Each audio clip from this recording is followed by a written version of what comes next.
This is a video on how to assemble this Vita Classical Shade Guide holder.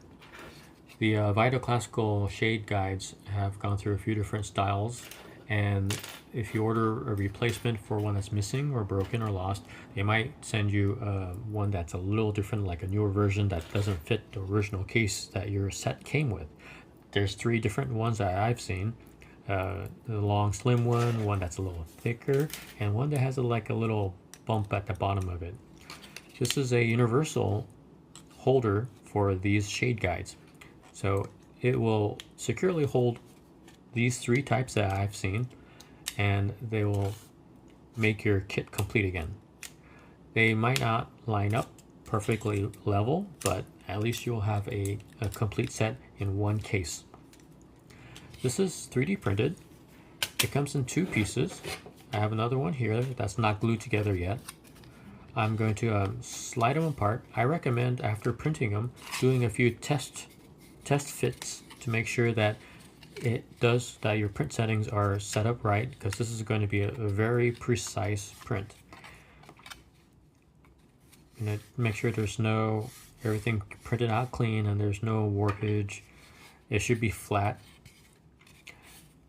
And we're going to add a little bit of epoxy, like a slight smear on each of these raised tabs in the back.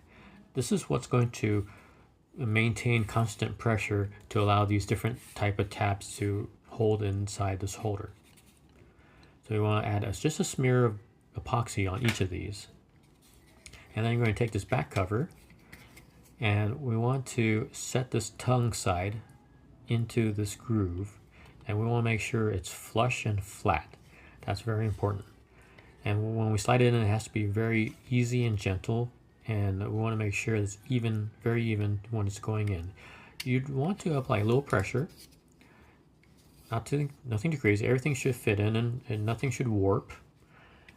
You want to put a little pressure on the corners with your thumbs like that, and then slide the last bit up. And then you want to double check to make sure there's no lip, there should be no raised bits. Everything should be very flush and flat and smooth. I would recommend doing a few dry runs just to make sure that it fits. If we did put some glue in there like that, then the next step would be to put some pressure using clamps or something heavy like your old dental medical book, something to weigh down and put pressure on those glue points, because that is what's going to be the base for applying pressure evenly across each of these tooth popsicles. So you'll have a complete set again. Every 3D printer is a little bit different, so you may have to adjust the XY compensation on one of these pieces to make it fit correctly.